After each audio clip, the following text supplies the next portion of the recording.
Hey guys, I wanted to go ahead and do something a little bit differently today. I wanted to go over libido, and specifically I want to talk about the 8 things I know of that can be used to raise libido that have worked for me and I know have worked for other people as well, just based on the research I've done.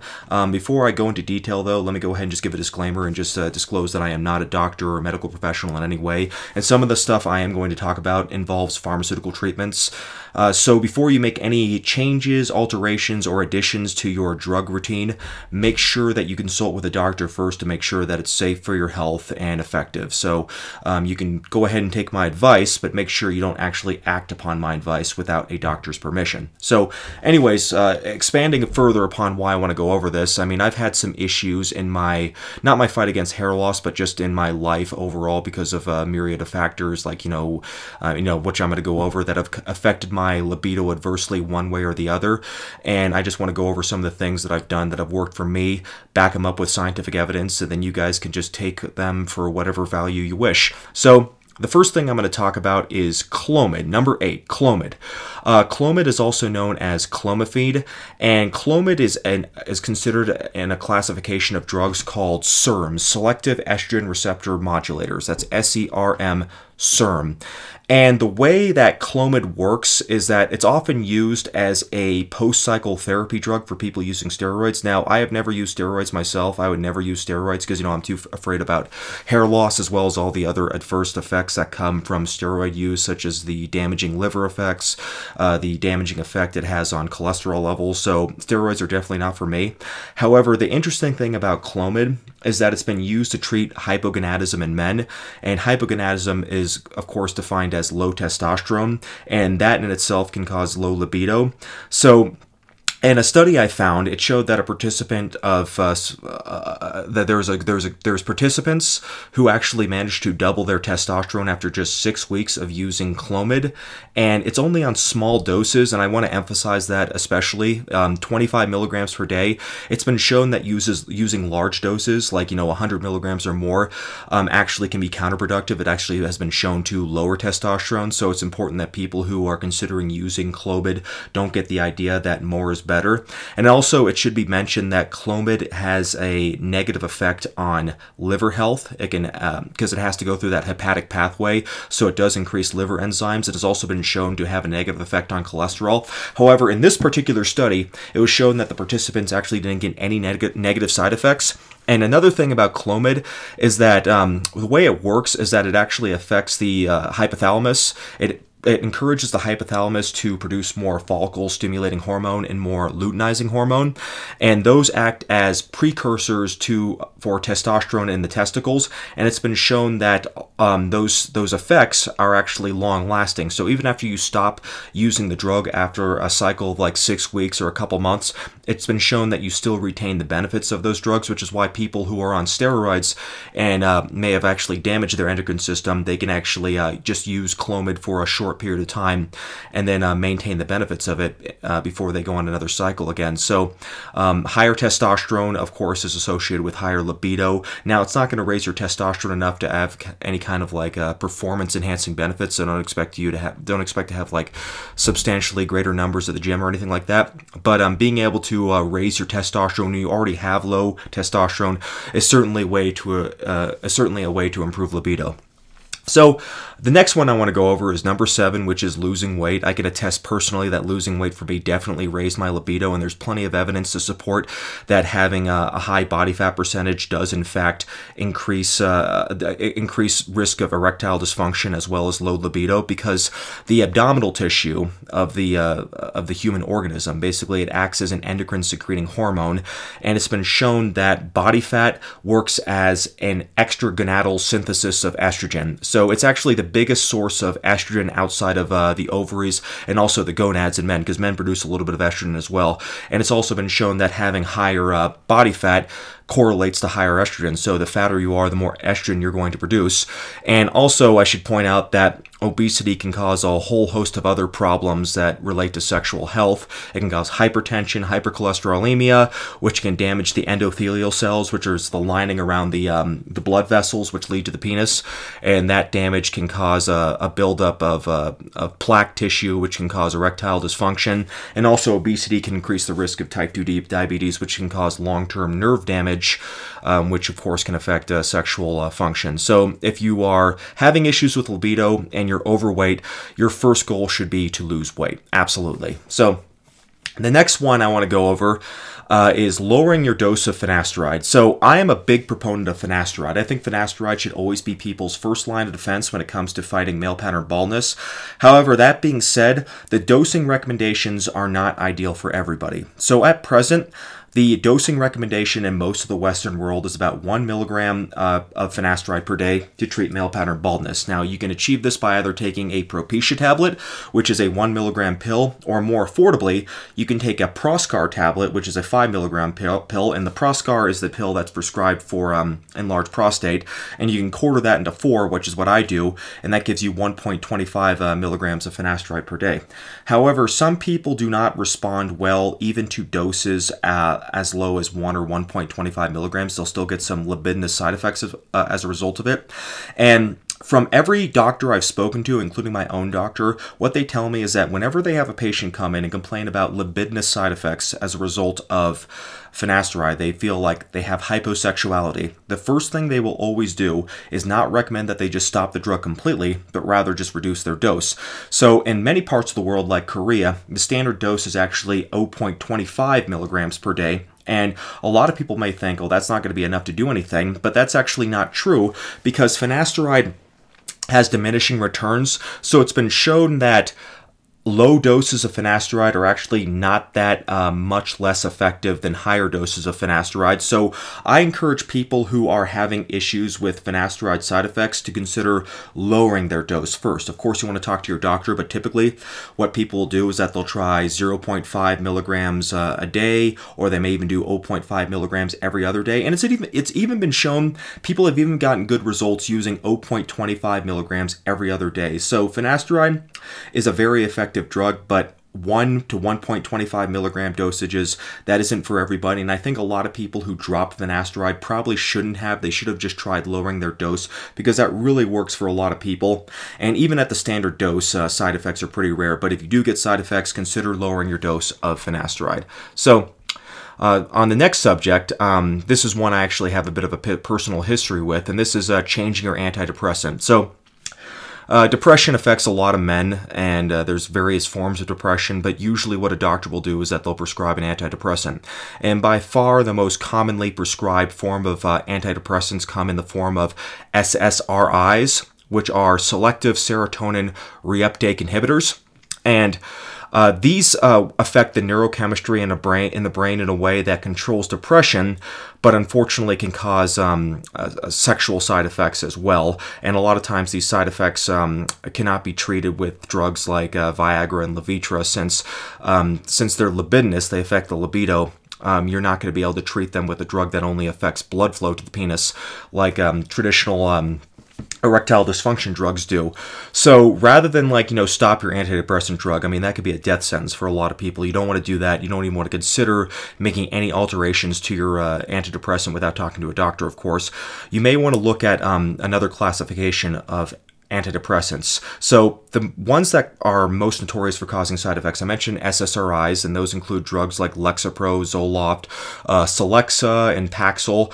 But there's also drugs like SNRIs, like Effexor, which also cause side effects, but those aren't as prescribed as commonly as far as I know. But there's also a classification of antidepressives called NDRIs, which are norepinephrine dopamine reuptake inhibitors. And the most popular of these is Wellbutrin. Now, Wellbutrin is interesting because it's one of the few, it's also known as bupropion. Sorry if I'm not pronouncing that correctly, but the trade name is Wellbutrin. But it's interesting because it's actually, not only is it prescribed for people who have issues with sexual dysfunction on traditional antidepressants, but it's actually been shown in studies to maybe increase libido as a standalone treatment. It's been tested on women to possibly do that, and I think that since it affects the neurochemistry rather than the sexual chemistry of the individual who's taking it, I think logic would dictate that it may actually help for men as well. Now, when I switched over from, I think I was on Paxil and also I took Zoloft,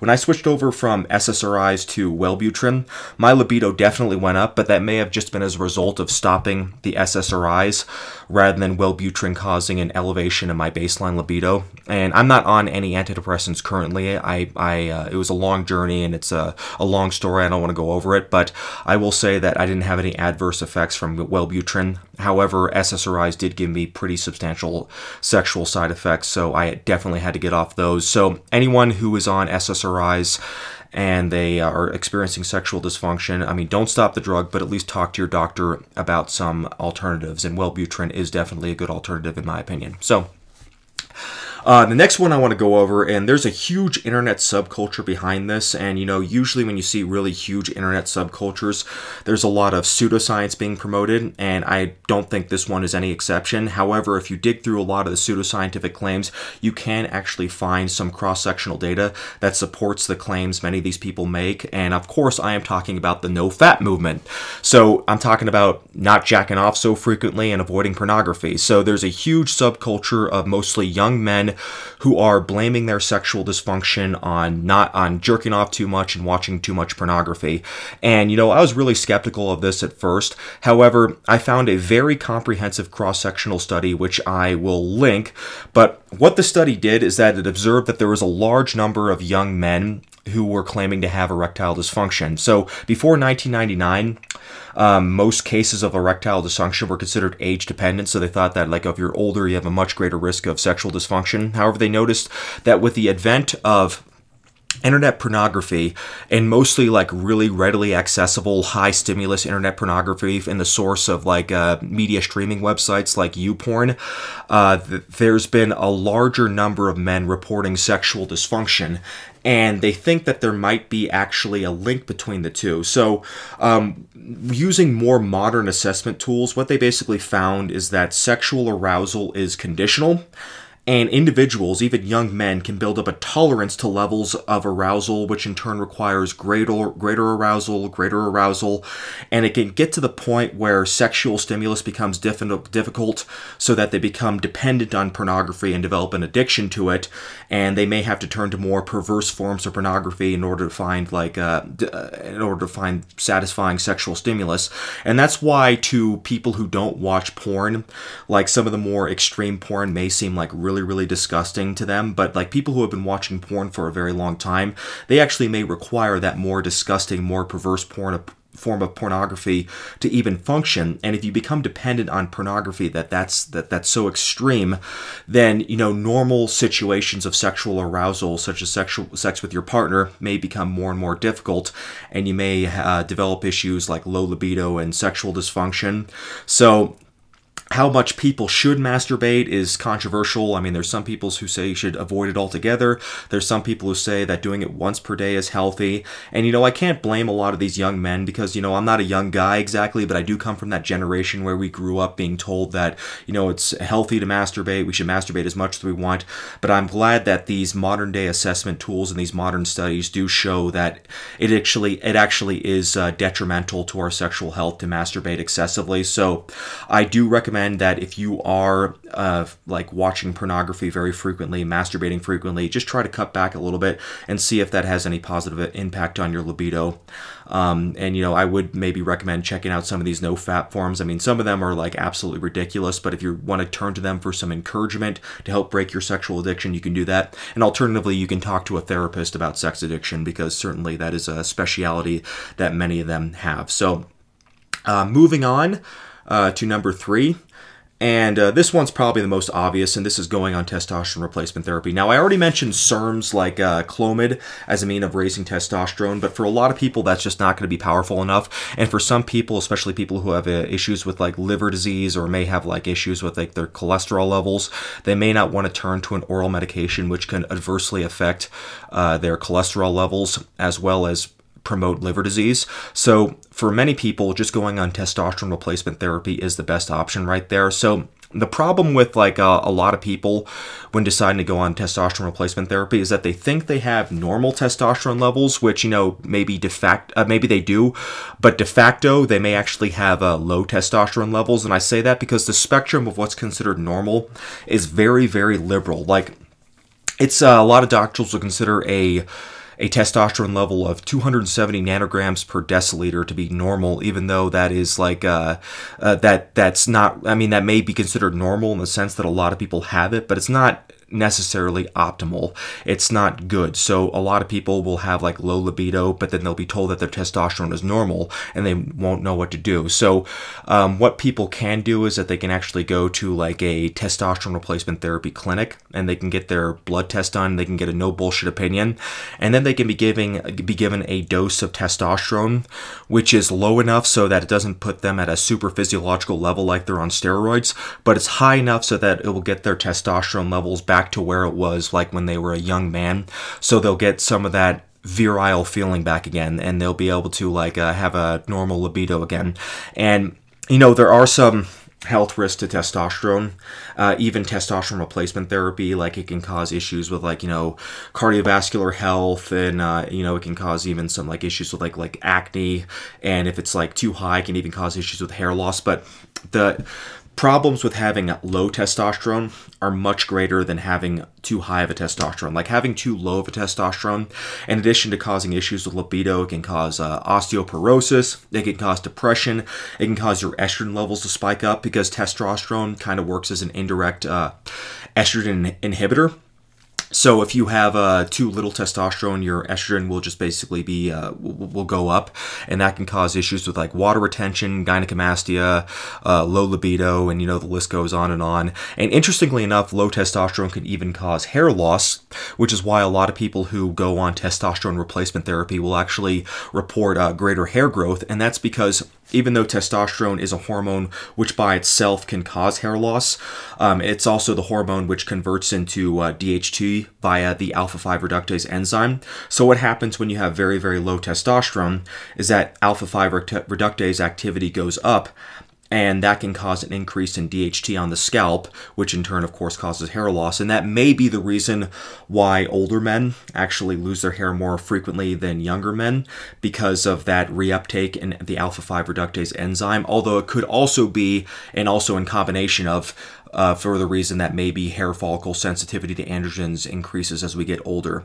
I mean, it's hard to say exactly, but the fact is low testosterone actually can cause hair loss, low libido, and a whole host of problems. So, you know, millions of men do it. There's no shame in it. I mean, I'm not on it personally, but if I ever do have to go on testosterone replacement therapy, I will have no problem doing so, because I know that the health benefits far outweigh the health risk of having low testosterone. So, another one I want to go over, and this one is a little bit more controversial, but the evidence is pretty solid, and that's avoiding exogenous estrogens found in foods like dairy. Now, dairy is basically just a big female mammalian estrogen and female hormone beverage, and cheese is just a concentrated version of that female hormone beverage. And it's been shown, actually, in a study which I'm going to link. There's a study from 2010.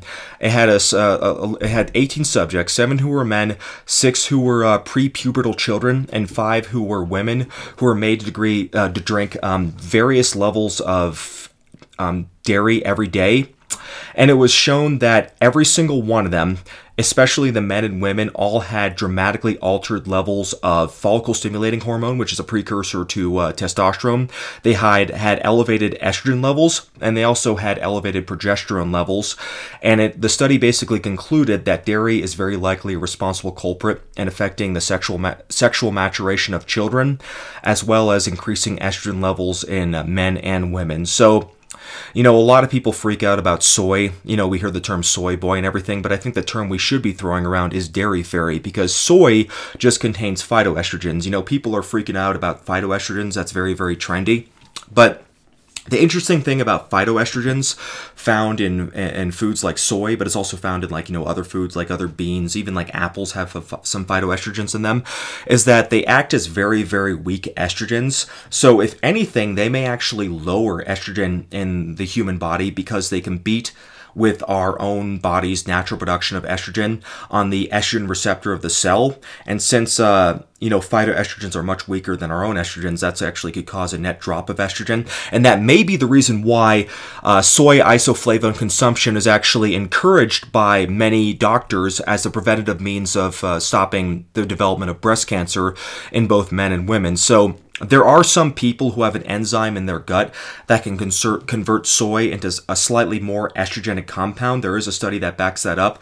But even in that case, there's one case study, and this guy was on such a ridiculous amount of soy in the study that it wouldn't be realistic to expect anybody to consume that much soy under any normal circumstances. So I wouldn't even worry about that. So I'd recommend cutting out dairy and stop worrying about things like phytoestrogens. That's just a bunch of bullshit propaganda. So anyways, yeah, don't worry about coffee either. That has phytoestrogens in it too, but nothing to worry about. Let's face it, everybody drinks coffee, so if coffee were a problem, then, we'd all have, issues with high estrogen. So the last thing I want to talk about, this is a pharmaceutical drug that is pretty obscure, and I don't think it's actually available for the treatment of erectile dysfunction anymore, even though it was prescribed for that for a while. And this is a drug called Uprima, which is an apomorphine, which is chemically similar to morphines, which makes it sound pretty scary.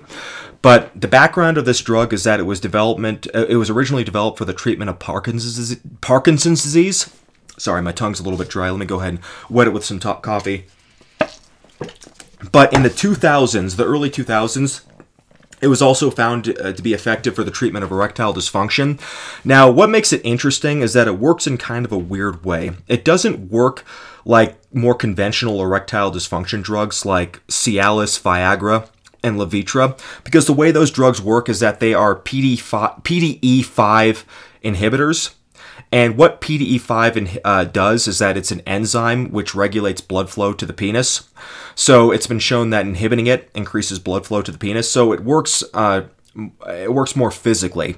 However, in the case of Uprima, this is much more obscure because it works more on the brain. It doesn't work like on the actual blood vessels or anything like that. And the way it apparently works is that it's a dopamine agonist, and it works to reduce the breakdown of dopamine in the brain.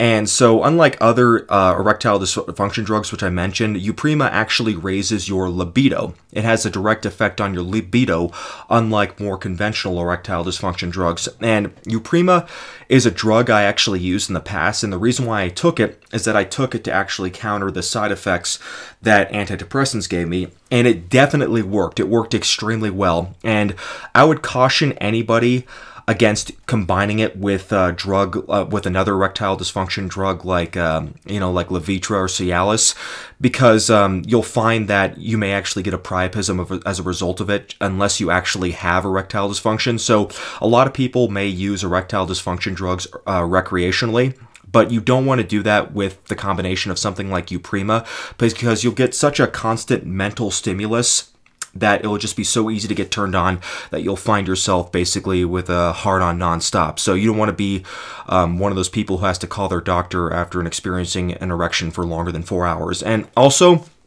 I'd be careful not to consume alcohol in excess with Uprima, because, having like a really, really high libido, being very, very horny and drunk at the same time, especially in a social situation, could result in trouble. You may do something you regret. You may end up groping a woman.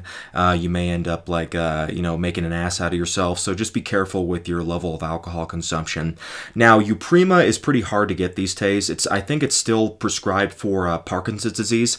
Now, you can still kind of get it on the gray market. There's some derivatives of it you can get on chemical research websites. I mean, I'm not going to provide a source for that because, I don't want to get my channel banned. Although it is still prescribed legitimately by some doctors for off-label use, because I think right now it can only legally be prescribed for Parkinson's disease, but some doctors will still prescribe it off-label for erectile dysfunction, although it can still be obtained on the gray market. Even though I haven't used it for a long time, I know it still is obtainable. But as far as drugs go that treat libido, I think Uprema is probably the best thing I've ever used. So anyways, there's other things I can go over as well, you know, some more common sense recommendations like, you know, exercising more, getting more sleep at night, trying to reduce some of the stress at night, but I think those are more obvious. They don't really need to be gone over again, because I think those are things that people can just conclude through basic deduction alone. So anyways, that's just so those are just some of the things I wanted to go over as far as like improving libido goes. And, you know, I hope you guys found the video informative, and I'll be back with more content soon. Take care.